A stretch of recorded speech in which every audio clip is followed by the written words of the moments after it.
This is Agent Keith Wickham. Today is June 7th, 1972, and this is my first log. I have been employed by the government to help in the search and rescue of any civilians on the island of Sodor. To give a little context to what had happened, here is everything that has happened these past few days.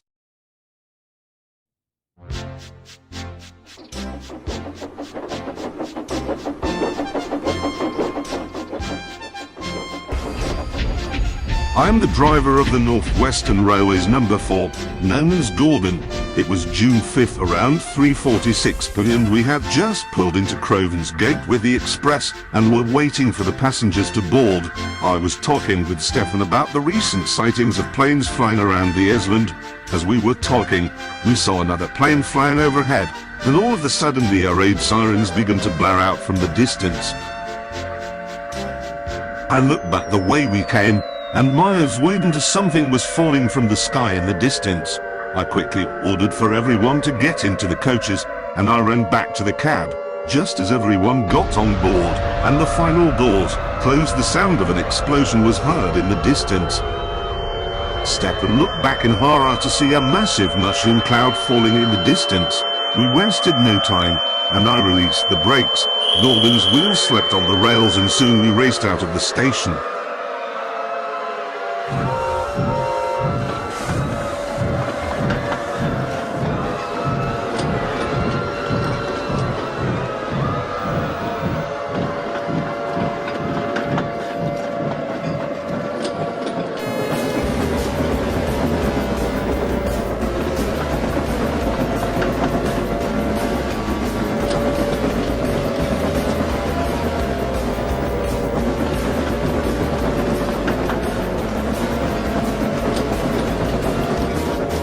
We pushed Gordon to his limits and steam hissed from his systems.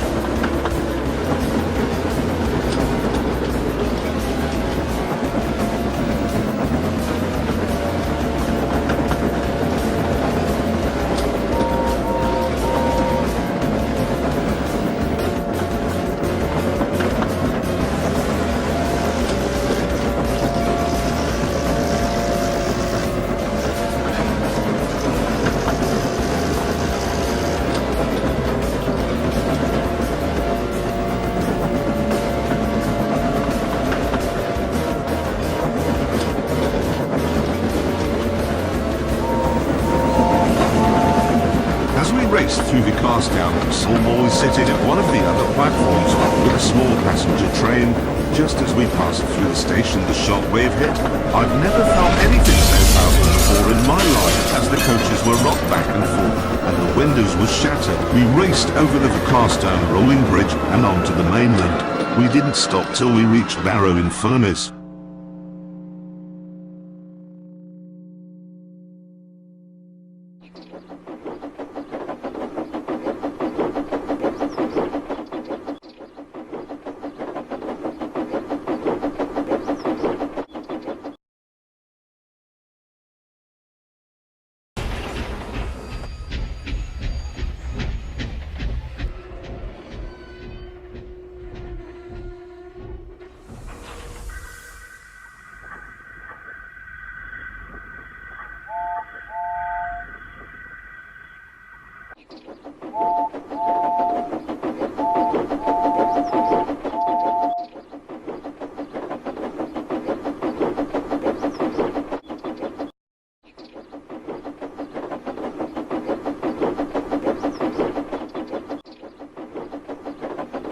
After several minutes Molly backed into the station. We went down both engines and the coaches to check on the passengers, where we found several of the coaches covered in burn marks. Thankfully the passengers were mostly alright. However, some were cut and stabbed from the window shards. Molly hadn't said much. She was worried for the other engines. I couldn't blame her.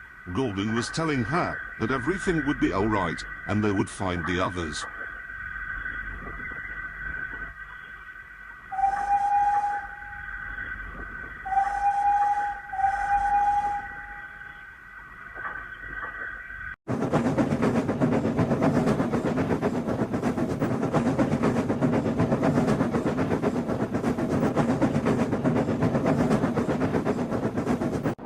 As As we were trying to figure out what to do, we saw Spencer racing beside us.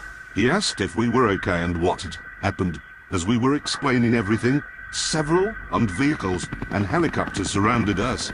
Men in hazmat suits exited and said that we were all to be put under quarantine and we could be highly contaminated. We were then put into a nearby building which the government had seized to contain people who may have been infected by radiation.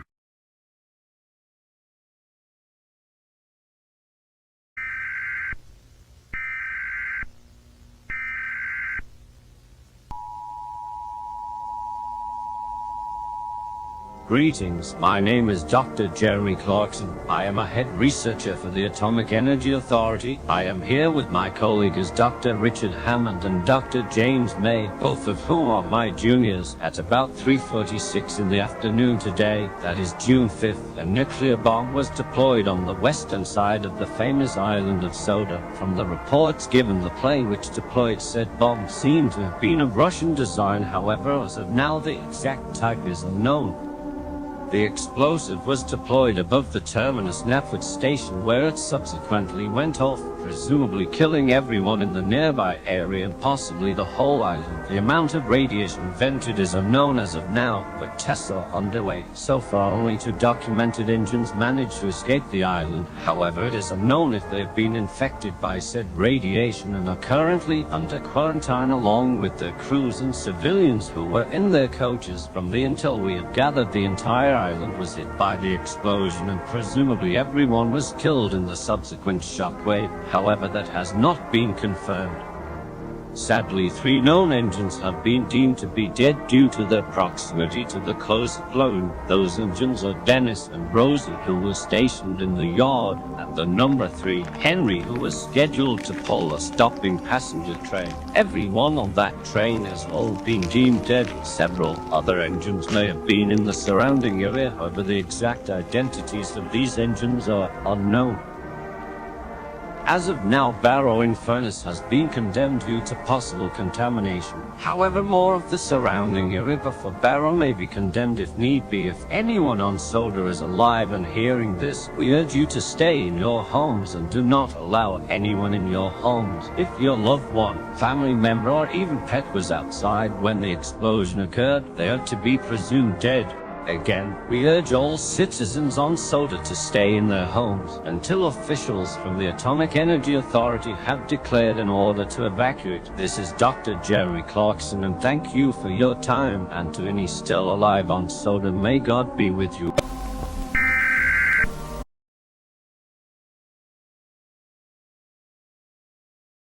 After several days, nothing happened to me. Stefan or the engine, so they let us out. Gordon offered to go on the island and search for any survivors. This motivated Molly and Spencer, who also wanted to go. After some convincing, the military allowed us to join the expedition due to our knowledge of the island and its layout. So far, we've been at Vicarstown waiting for the researchers and soldiers to finish taking radiation readings. From what they've said, they've never seen anything like this. We found several survivors in the station, and Molly took them back to Barrow. So far, no signs of any engines. Based on what I've been told, this was a direct attack from the Soviets. I knew they had access to some big bombs, but never thought anything like this. Stefan is helping to set up camp, and it's starting to get late. Hopefully Molly will be back soon. My hand is shaking and I'm barely able to write. Christ, what did I just witness? As we were finishing up camp, we'd got a radio transmission from Molly's crew saying they just got back on Sodor and were almost at Vicarstown. I was glad they were almost back, as I was getting worried, and we heard the sound of an engine in the distance. I was shocked. I know Molly was built for express trains, but there was no way she should have been back so soon. However, it wasn't Molly. The engine seemed to have been coming from the opposite direction. We were horrified to see Donald race past with a goods train. He was in awful shape. I can't even describe it. The radiation hit him hard, and I can only assume his crew was dead.